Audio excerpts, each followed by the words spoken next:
Welcome everybody to this tutorial. Today I'm just gonna go ahead and enter Red Hat. We're not gonna do any more installations or anything of a kind. Today we're jumping in, but we're easing it in slowly. First, gonna show you the graphical user interface, and then we will move on to the terminal. I first want to show you where is what approximately.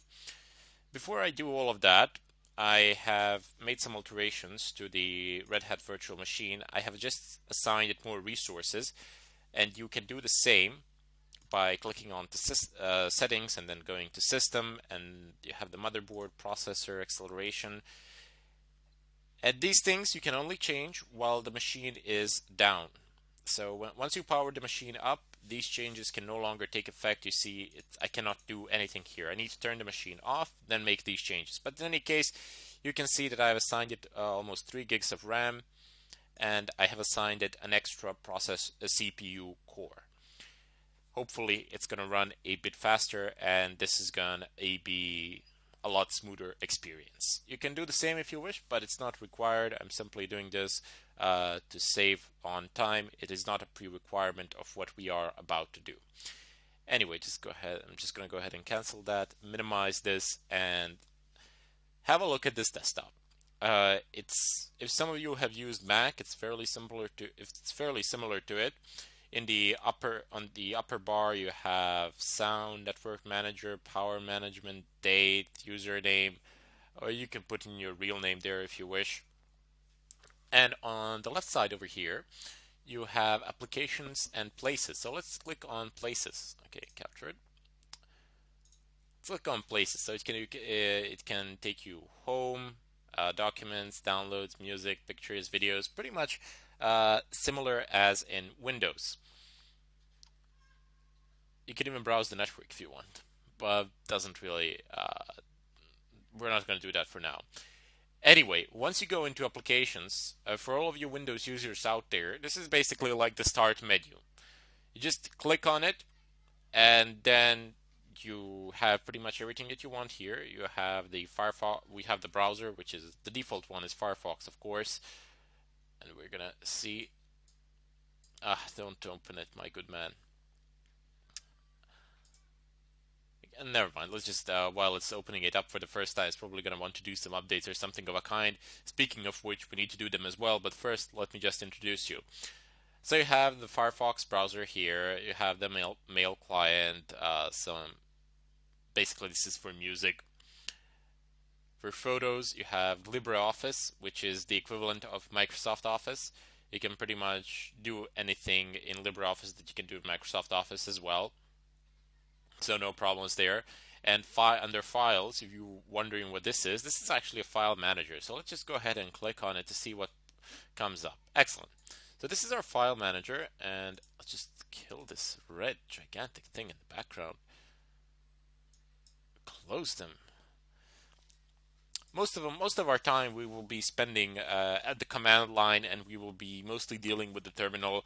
But it's good to know, it's good to have a look at these things, and it's good to actually be at least acquainted with the graphical user interface, if nothing else, as it is a prerequisite for using it as a desktop machine, but not a prerequisite as using for servers or anything of a kind, which we eventually want to be able to manage, control, install, and so on and so forth. Anyway, this is your file browser, and you can pretty much go anywhere from here. If I go down to computer, it's going to take me to where some of the system files are. I cannot access where the system files are. I cannot access some of them. You see there's an X here on root. If I double click on it, it says the location could not be displayed. You do not have the necessary permissions to view the contents of root. This is going to be a similar case in all, pretty much the same case actually, in all Linux distributions. You will not be able to access certain parts of it or see it unless you have a root password, or unless you are using a terminal to actually view it, which is very nice, primarily because it disables 99% of viruses out there, pretty much, because they cannot do anything on your system without proper permissions. So anyway, you have the temporary files, I don't know, you have the root files, and here under var you have the log files somewhere Just have a look at them. I'm generally not used to doing this via graphical user interface, but let's just have a look at it. So log, excellent. So you have these log files that you can later on read. Don't worry about it. We will go through them. We will read them. I will explain to you this in far greater detail. For now, I'm just introducing you to the graphical user interface, nothing else. So just go ahead and close this and go back to applications, and now you have categories of applications. So you have favorites, and these really are pretty much the most used applications in pretty much any Linux distro. Terminal and Firefox and browser, they are the first two, and then comes the rest. So under accessories, I don't know, you have some stupid things that you would use for your daily affairs. Oh, by the way, the equivalent of Notepad in Linux, I would definitely say that it's gedit, except it has like a ton load of more capabilities and options. There we go, definitely. But we're not. We can use it a little bit later on, but we'll mainly be using text editors in the terminal. So you can just go ahead and close that. If we go further down below, okay, so documentation, graphics, nothing there. Oh, come on, internet. Okay, so nothing there. Excellent. Under Office. So here you have like LibreOffice Writer, which is Word, or LibreOffice Impress. I think that's the one for presentations in the Office package. I'm pretty sure that you know to which I am referring to. A PowerPoint. Tip of my tongue, but couldn't really remember. So LibreOffice Impress is basically PowerPoint, if I'm not mistaken.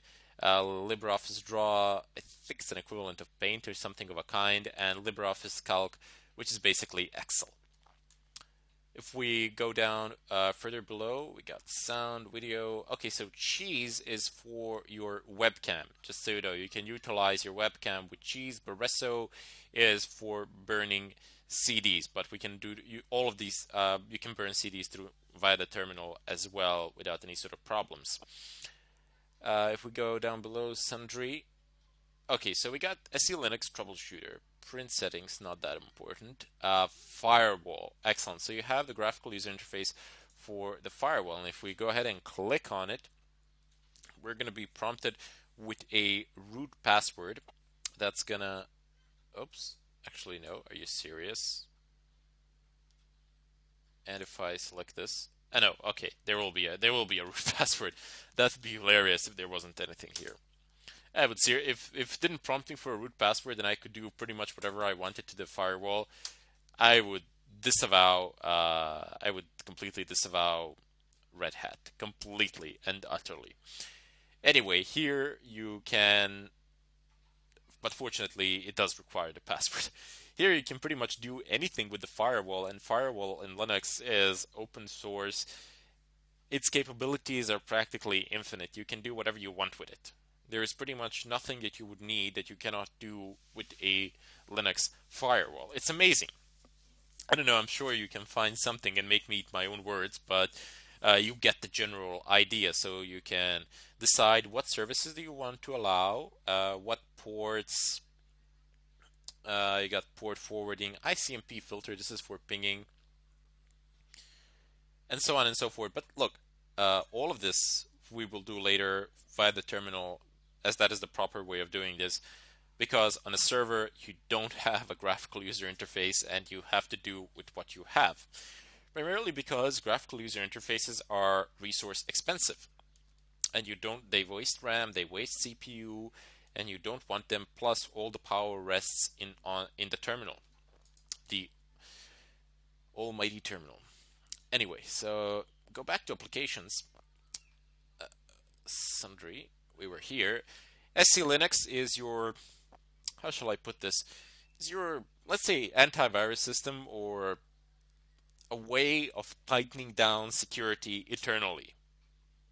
We will deal with that later on, as it will play a major role in this course.